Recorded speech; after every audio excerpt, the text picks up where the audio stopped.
Welcome to the Generations at Work podcast. We're excited you're here today. We're going to talk about three things. Number one is we want to define a generation.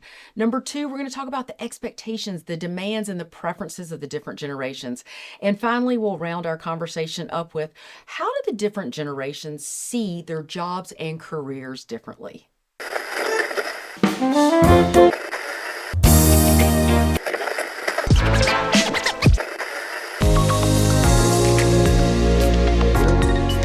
I'm Susan Davis, your host for this podcast, and we welcome your generational expert, Dr. Tim Elmore. Thank you for being here again. Oh, Susan, it's great to be with you. Man, we got a lot to talk about today. Let's just jump right in. Okay. Are we making too much a big deal of this whole generational thing? Is it just something we're making up? I do hear people bring that up. They go, oh my gosh, is this the only thing going on? It's not, of course. In fact, many things shape who we become as employees and employers. Our parents, our personalities, the tragedies or the bad stuff that might have happened growing up shape us. So many factors shape us. We're zeroing in on one that we miss. In fact, I would say the generational issue is like an elephant in the room. You know, we all know it's there off in the corner, but we don't know how to talk about it. So we talk about other things like, how about those football team where, whatever.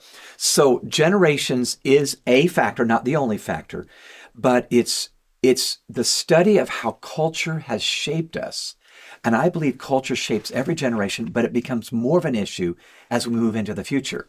So think about it. 100 years ago or plus, you had a pandemic, the Spanish flu. That was a big deal. You had the Great Depression, but you didn't have social media.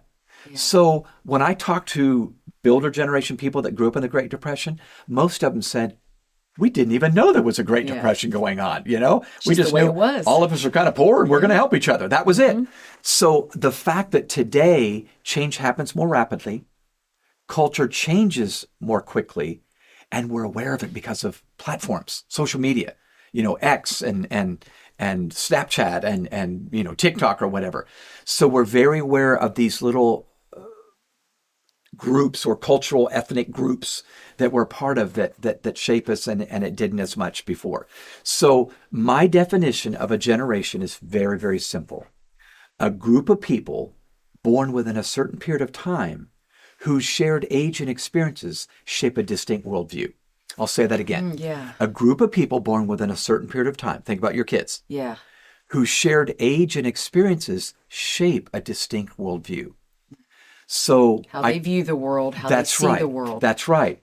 So I would say my daughter and son's view of presidential candidates, different. Now, we value different things.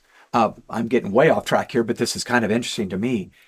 As young adults, they tend to be far more progressive and liberal. We all were as a generation, and become more conservative as we get older because there's more to conserve. We got a mortgage payment. We got a bank account. We got a retirement. So naturally, I want to conserve when I get older. I want to make progress when I'm younger. We need to get these old people out of office, that sort of thing. Absolutely. So it's very natural. Nobody's stupid. Nobody's the bad guy. Everybody's at fault, but no one's to blame. That's how I like to look at it. It's just what's shaping us. Yes. Yeah. What about those people that kind of fit between? We call it tweeners. Yes, You call them tweeners. Yep. Tell us a little bit about tweeners and how they fit and how you describe that generation.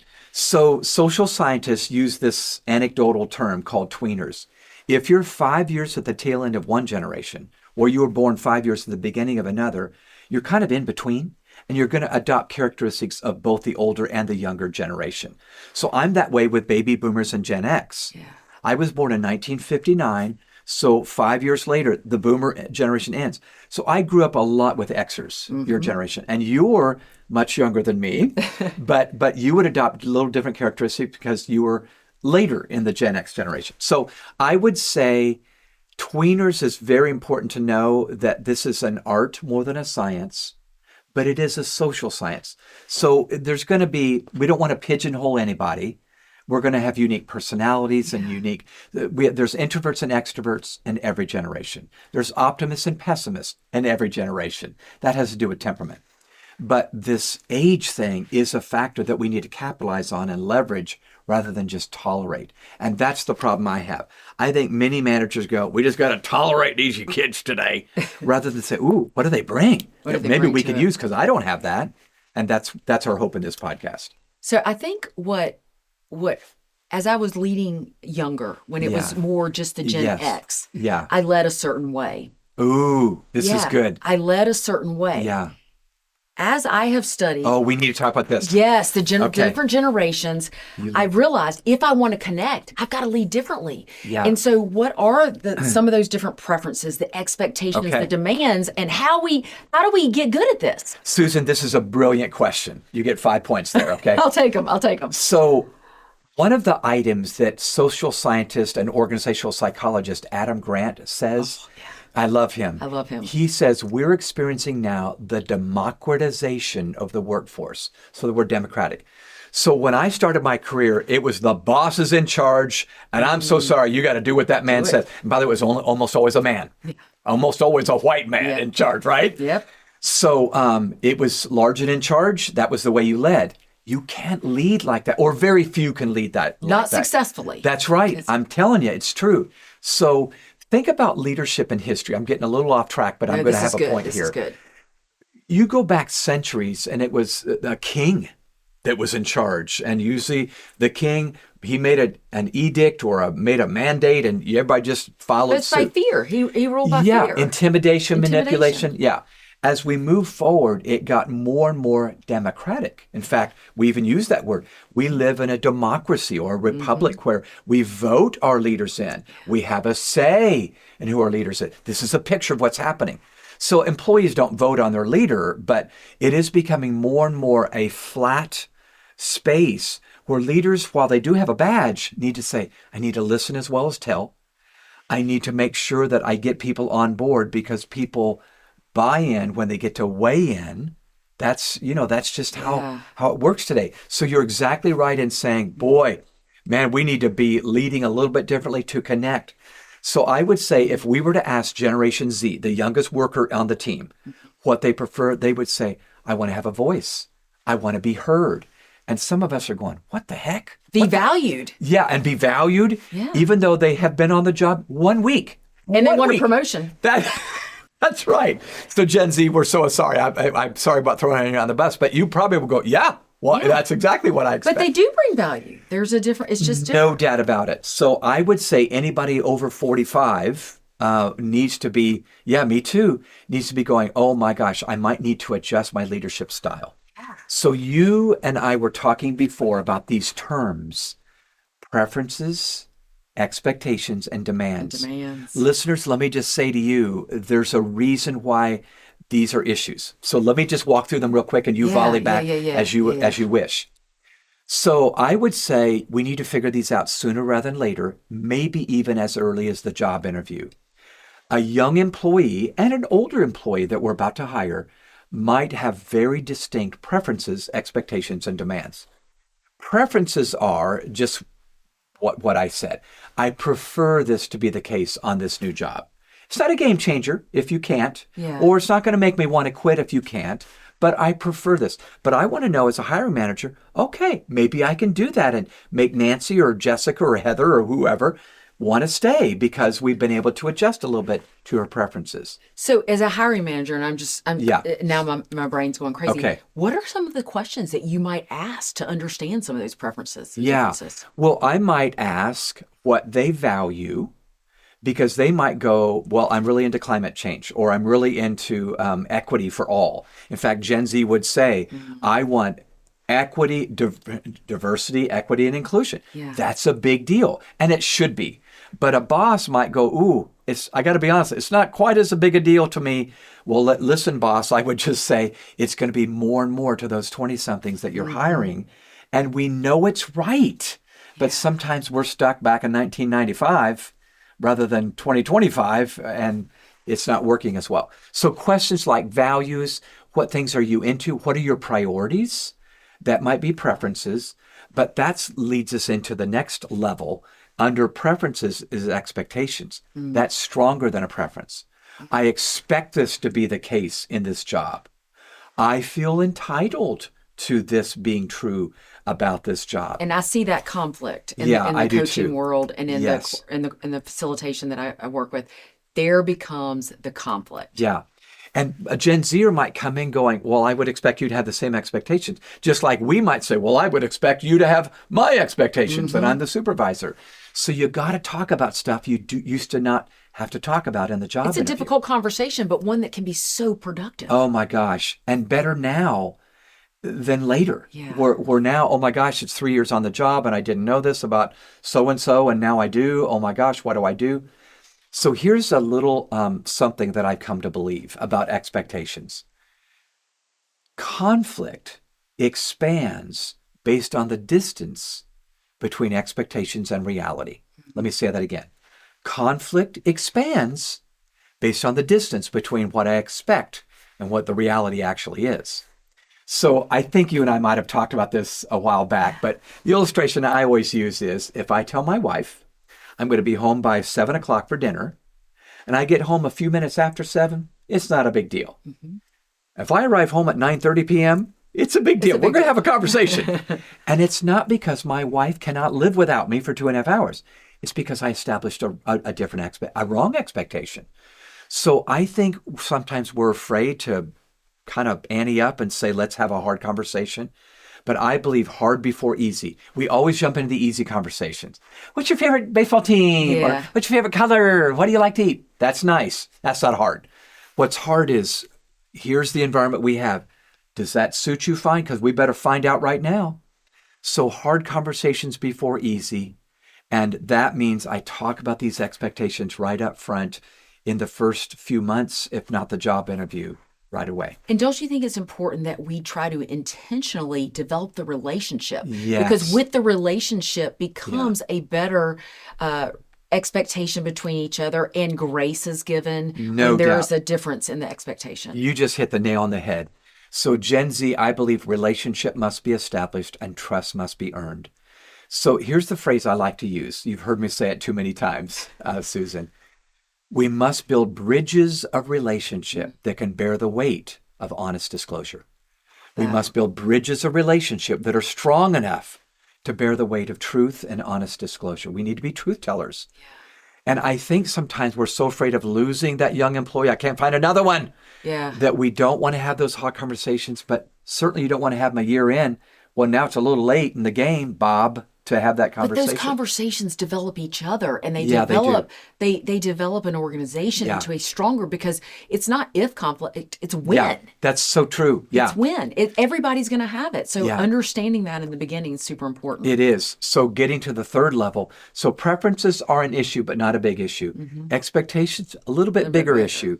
Demands, even a bigger issue. I hear this a lot. So you have maybe a recent college graduate that comes on, they're 22-year-old, 4.0 GPA, awesome, fraternity leader, blah, blah, blah. But workplace is different than the College a campus. workroom is different than the classroom. Absolutely. So demands often are shared by a Gen Zer, and sometimes they don't really mean it's a demand. It's just what I've been saying on Instagram. I said it like a demand. It's really not a demand. Yeah. That's why you need to say, is that really a demand? Is that really a demand, Josh? Because if it is, we probably need to have a longer conversation. That's going to be really different for us. Demands are those things that would be, I completely believe in XYZ. Maybe it's a social issue that they so embrace. Yeah. And it's good to talk about it. It's not going to be a deal breaker, maybe, unless you so don't believe in that. And now you need to say, you might fit better somewhere else. Can I help you find a different job? Yeah. And I've done that. I've actually interviewed a 20-something where I said, that's not who we are. I'm not sure who you thought you were interviewing with. Here's our mission. It's not that. So and I've actually helped them interview. And you're doing them a favor and the organization a favor. Both. Yeah. It is those hard conversations. Everybody's so scared to have those hard conversations. It's so true. So in the New Kind of Diversity book, I talk about a case study that I thought might be fun to talk about now. Antonio and Maggie. Oh. So this was a restaurant chain, and Maggie was in charge. And Antonio wanted to interview. He was a 20-something, a young adult, but not a teenager. Okay. He had a few jobs and he'd done well on those few jobs. So she thought, oh, this could really be a shift manager pretty soon if I just lead him well and he shows up well. He's going to jump So in. they do the job interview. They're at a table in the restaurant and they're having it not during lunch rush, but Maggie goes through, she goes, Antonio, you've got a good experience and you seem to be very warm. I think you could fit here. Let me go over our policies and our values. And if you agree to them, I think we got a deal. So she shares the policies. He nods his head. Yes, I understand them. And she hires him. Weeks later, not years, weeks later, let's say, I don't know, 6 or 7 weeks later, they're on a shift together, Maggie and Antonio. And Maggie looks at this large tattoo on his right arm. Well, one of their policies is no tattoos. Now, listeners, you might think that's antiquated. Maybe it is. But the point was she said this is an issue. Mm-hmm. We don't want to offend older customers that come in that might be off-put by that design you have on your bicep or whatever. So Maggie calls him aside after the shift and says, Antonio, what are you doing? He goes, what do you mean? He's defensive. She can tell he's defensive. Well, we talked about the policies about tattoos and you have a tattoo. Well, he immediately not only gets defensive, he feels attacked. You've attacked my personal identity. This tattoo is a part of my personal identity. Mm-hmm. Well, she is an Xer and she's going, I don't know why you make that. That's your skin. It's not your identity. He go, oh, no, that's part of my identity. So here's a great classic illustration of how generations view something differently. This is real. I work with an organization right now. Their policy is no tattoos. Yeah. And their employees gripe about it every single coaching call. Yeah. Why can't they get into the new generation? What does my tattoo have to do with me? I hear it all the time. Yeah, it is a thing. So I am so proud of how Maggie led through this situation. First of all, it required a few meetings, not one. So just know, listeners, this may be an ongoing relationship bridge that you're building so that together you can give each other grace. Intentionality. It's intentionality that addresses the tension. Yes. I like that. Tweetable right there. I like that. So finally, after a few meetings, Maggie calls him in and he's now braced for war. Mm-hmm. And she says, Antonio, let me just say the obvious. You and I have had a few talks and we just reached an impasse. I'm so sorry that we've not been able to come to an agreement. So here's where it stands right now, she said. You are a good worker and I don't want to lose you. That made him feel better. Yeah. Like at least she sees the positive. She's not just attacking. Yes. But she said, you also know that we talked about this in the interview and you weren't truthful with me when you wore a long sleeve shirt, and you weren't up front. So you weren't honest with me. But both are true. So I'm going to suggest that you and I together stand in front of our entire team one evening and we address this publicly because they all know this is an issue. They're all wondering which one of us is going to win. Yeah. So Maggie got up in front and she said, team, Antonio, he's been with us a number of weeks now. We all love him. She's saying this for everybody. We all love him. He's a great worker. I think he could be a manager one day. But he has a tattoo, and you all know you weren't allowed to have tattoos when you were hired, and you're wondering, why are we letting him off? So here's what we decided, and they did decide this in the back room. Antonio's always going to wear a long sleeve shirt. He's never going to show a tattoo. And so even in the summer, he's going to have a long sleeve shirt on when you're all wearing short sleeve shirts. Because this is our policy. I also want you all to know I'm going to call corporate and see if they might consider one day in the future reconsidering what we think about tattoos. But we need to mind authority, and I'm your authority, and corporate is our authority.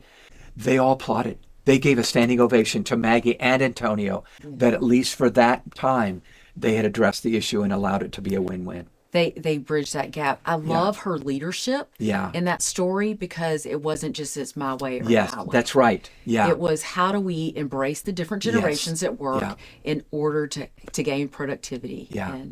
So in the chapter in the book, I call it How to Be Flexible Without Giving In. That's exactly what we need to do today as leaders. We need to be both stubborn and open-minded. This is also one of the 8 paradoxes that we have. Flexible without giving in. Stubborn and open-minded. So you need to figure out what you are going to be stubborn about.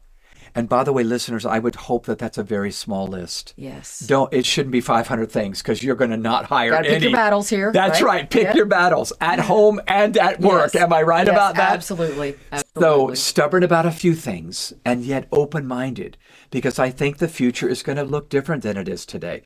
It may be one day everybody's got a tattoo on that team because the Gen Zers are in charge at age 50, right? Absolutely. So I feel like stubborn about a few, flexible about many, and know how to not give in on the things that are so important to the very values of the organization.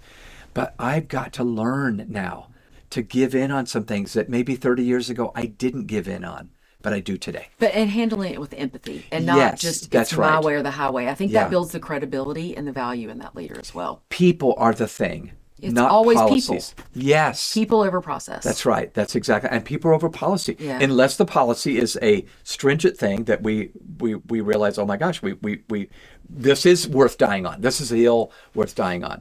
Yeah. All right. I get this question a lot in facilitation and coaching is, hey, Susan, I'm in this generation, but I'm not like her or him in this generation. Yeah. So are all people alike in the same generation? And right. We're fitting them in a bubble, but we're different. Yeah. Nobody wants to be put in a cookie cutter mold. So the answer is, of course, we're different, even within a generation. As I've said before, there are different personalities, different temperaments, different preferences. Even Gen Z would go, I'm not like her. I like Billie Eilish, but she likes Taylor Swift. Different kinds of music. Yeah. So we need to allow for other factors, and that we're not all. This is why I think playing chess, not checkers, is key as a leader.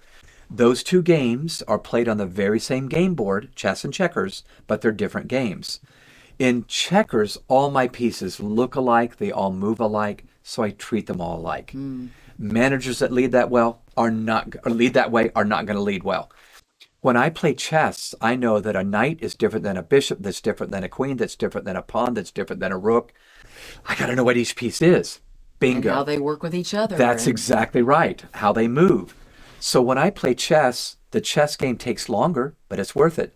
The chess game is harder to play, but it's worth it.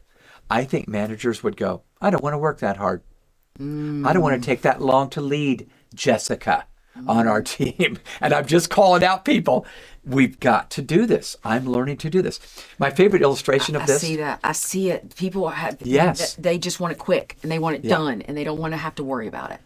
Sorry. So this is my generation illustration, but I love college sports. I love sports in general. Sports too, yeah. So if you know anything about college sports, particularly college football in the 1990s, you know the name Bo Jackson. Oh, yeah. Bo Jackson played at Auburn University, went on to be a two-sport professional athlete. Who does that? Yeah.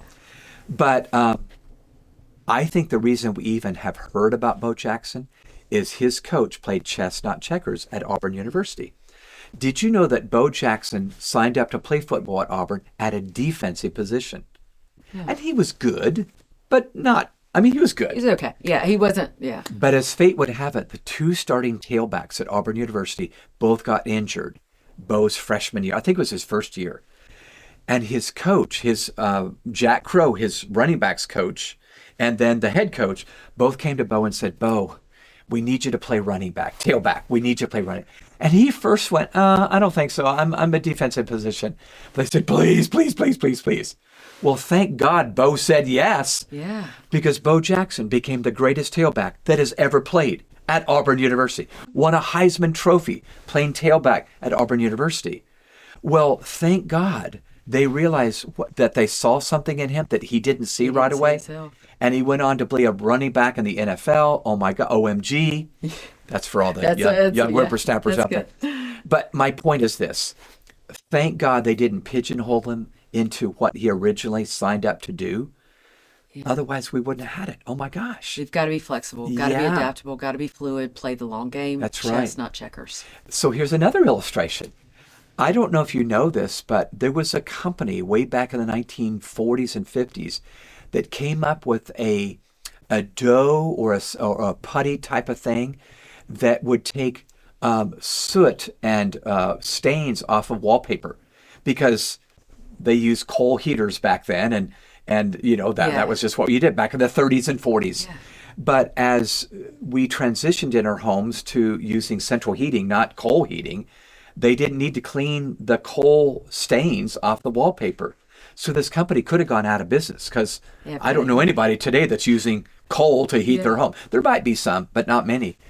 But the owner, Mick Vicker was his name, had a niece that was a school teacher, and she said, I think that this dough that you use might be helpful as a toy.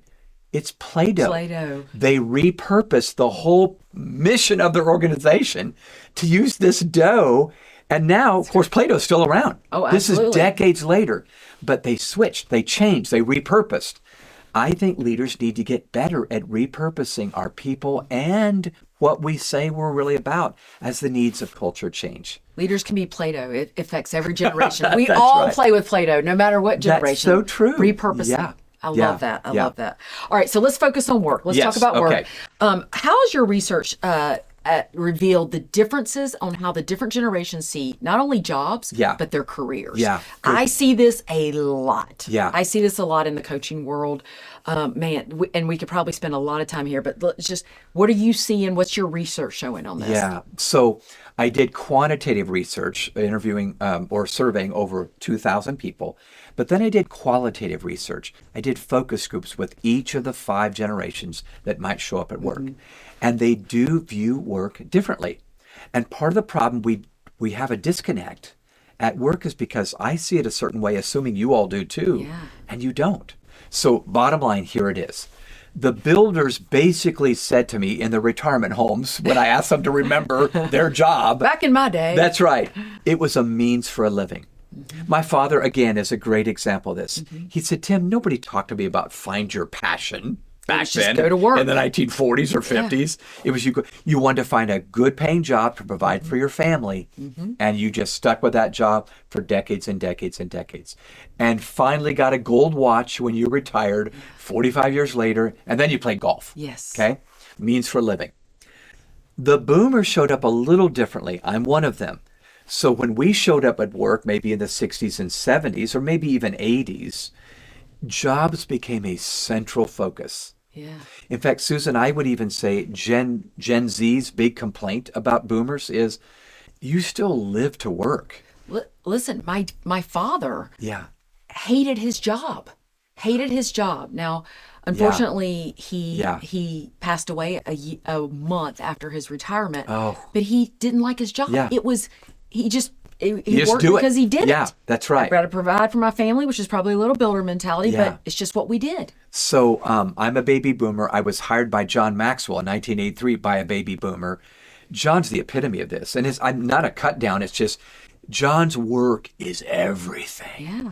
And so boomers would show up to network at parties with business cards. Hey, I want me to contact here. You know? Everything's about work. That's right. Yeah. That's really true. And it's not bad. It's just different than millennials and Gen Z, perhaps. Yeah. So central focus. And again, Gen Z would go, you baby boomers live to work. I work to live. Huge difference. Big difference. And we just might want to know that before we try to instruct anybody. So what does that look like different? What's that difference? Well, work-life balance. So boomers would go, you're leaving at 5, we're not done. I actually talked to a surgeon that said their resident doctors that are 25 left in the middle of the surgery. I'm not kidding you. Yeah. They left in the middle of the surgery. I got my time. I got work-life balance. I got to get back to my personal time. And the surgeon who's 50 goes, what are you doing? We can't do that. This person is open now. They find a different anesthesiologist because that person left at 27 years old.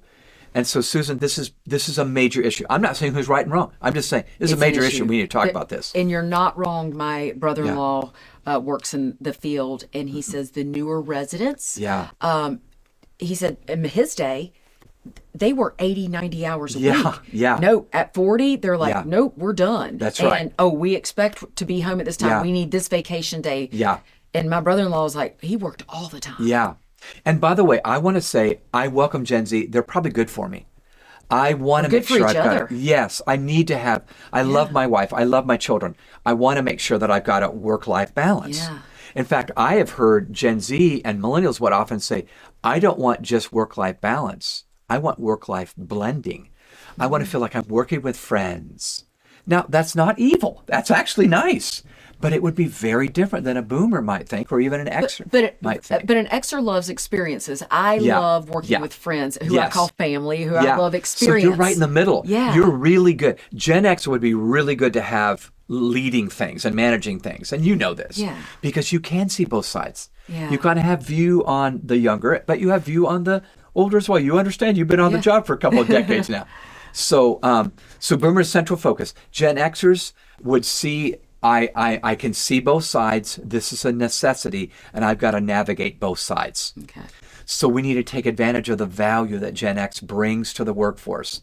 You're not as big as a generation. One of the smallest as ones, right? Yeah. The millennials on the other side are bigger, and the boomers on the other side, on the older side, are bigger.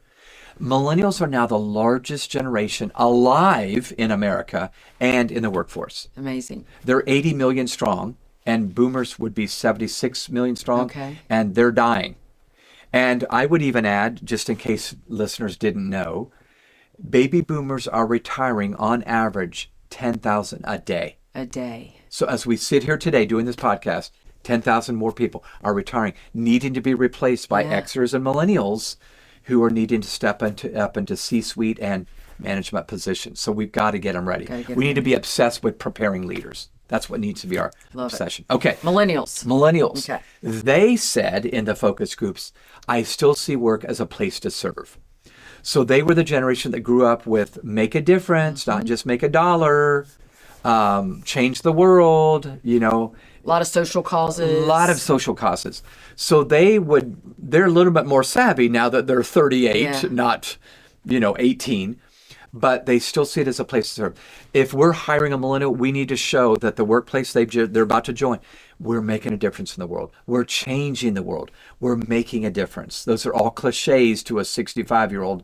But I'm telling you, you need to show how your workplace really is changing the world for the better. And I think as we're seeing companies understand that, and the ones that are adopting that quicker are actually growing faster. Yes, that's right. And they're bringing on people and keeping them. So hiring manager listening, show in the job interview or show or tell how you contribute to the big 5K that takes place every year that goes to heart disease or cancer research or whatever. Yeah. The majority of millennials and Gen Zers would say, I'm more prone to go to work for a company that's doing more than generating revenue. Love that. Yeah. Now let's talk about the Gen Z. Yes. Gen Z, man, Yeah. I'm going to call these people the entrepreneurials. Yeah, they are. How do they view jobs, careers? What's their mindset? Well, the majority of Gen Z do see themselves as entrepreneurs. So that could be troublesome or winsome, depending on who we are as a hiring manager. So they said something in our focus groups that I thought, what did you say? You know how they say they like to view their work? Like a hobby. Like a hobby. Now you can imagine how off-putting that is. I don't know. The first thing that comes to mind is that worrisome. Yeah, that's worrisome. Yeah, because no, Josh, it's not your hobby, son. We got things to do here. Show up on time. Don't show up 10 minutes late to the meeting. And don't leave, at 4:30 because you got tired. You got to do this. But I want to reframe this hobby thing, if I can, in 3 minutes. First of all, even though I don't like that association, I got to thinking, what were the hobbies I had when I was a young man? Yeah. Well, I had a number of hobbies that I loved. Early on, it was baseball card collecting.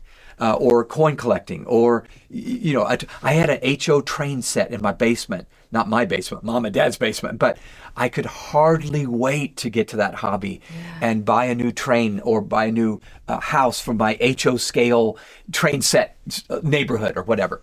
My point is this, if you could profile this job like it were a hobby and they had a passion for it, they could hardly wait to get to it, they might do their best work at 10 p.m., not 10 a.m., if it seemed like a hobby that they love.